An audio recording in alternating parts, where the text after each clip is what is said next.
قرآن کیا ہے؟ السلام علیکم ورحمۃ اللہ وبرکاتہ۔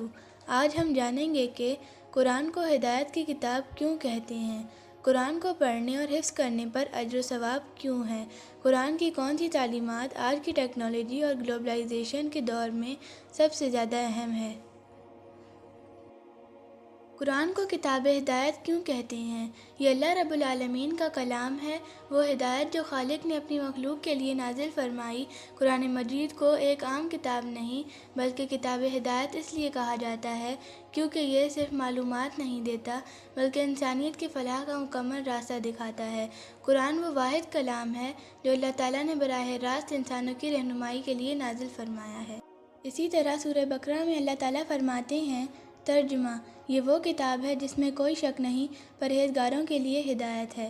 اور سورہ بنی اسرائیل میں اللہ تعالیٰ فرماتے ہیں، بے شک یہ قرآن اس راستے کی ہدایت دیتا ہے جو سب سے سیدھا ہے۔ رسول اللہ صلی اللہ علیہ وسلم نے اپنی سیرت یعنی سنت کے ذریعے قرآن کی ہدایت کو عملی طور پر نافذ کر کے دکھایا۔ اسی لیے قرآن کو مکمل ہدایت کو سمجھنے کے لیے آپ صلی اللہ علیہ وسلم کی سنت کو لازم قرار دیا گیا ہے۔ حضرت عائشہ رضی اللہ عنہا سے جب آپ صلی اللہ علیہ وسلم کے اخلاق کے بارے میں پوچھا گیا تو انہوں نے فرمایا، آپ صلی اللہ علیہ وسلم کا اخلاق ہی قرآن تھا۔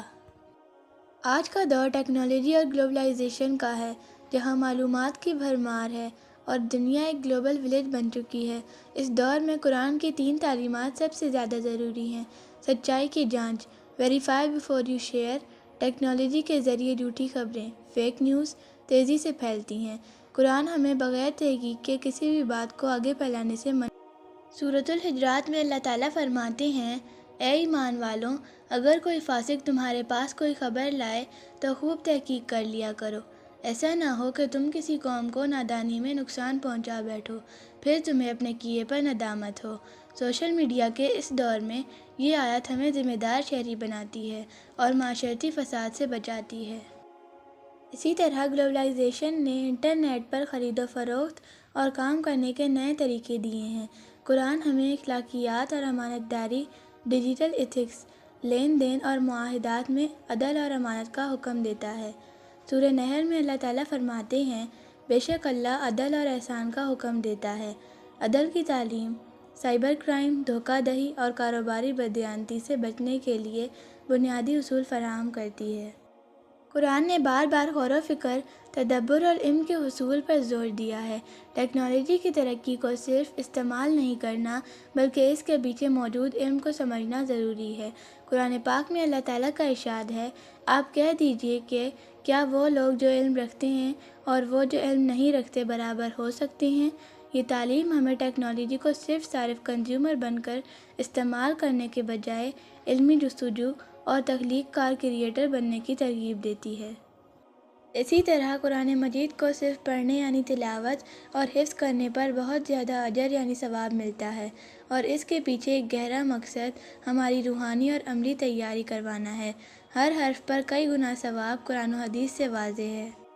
رسول اکرم صلی اللہ علیہ وسلم نے فرمایا، قیامت کے دن قرآن والے سے کہا جائے گا، پڑھتا جا اور چڑھتا جا، اور اسی طرح ترتیل کے ساتھ پڑھتا جا جیسے تو دنیا میں پڑھا کرتا تھا۔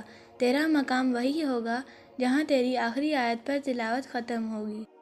نبی اکرم صلی اللہ علیہ وسلم نے فرمایا، جس نے کتاب اللہ کا ایک حرف پڑھا، اس کے لیے اس کے عوض ایک نیکی ہے اور ایک نیکی کا ثواب 10 گنا ملتا ہے۔ میں یہ نہیں کہتا کہ الف لام میم ایک حرف ہے، بلکہ الف ایک حرف ہے، لام ایک حرف ہے اور میم ایک حرف ہے۔ اس غیر معمولی اجر کا مقصد یہ ہے کہ مسلمان روزانہ اور باقاعدگی سے قرآن سے جڑے رہیں۔ تلاوت محبت اور تعلق کو مضبوط کرتی ہے۔ حفظ کا سب سے بڑا مقصد یہ ہے کہ قرآن ہمیشہ زندہ اور محفوظ رہے۔ جو حافظ ہوتا ہے وہ صرف اسے یاد نہیں کرتا بلکہ اس پر غور و فکر، تدبر کرنے کی بہترین پوزیشن میں ہوتا ہے، جس سے عمل کا راستہ کھلتا ہے۔ یاد رکھیں، قرآن کی تعلیمات وقت کے ساتھ پرانی نہیں ہوتیں۔ یہ سچائی، عدل اور علم کے وہ ابدی اصول ہیں جو ہمیں ڈیجیٹل دور میں ایک متوازن اور کامیاب زندگی گزارنے کے قابل بناتے ہیں۔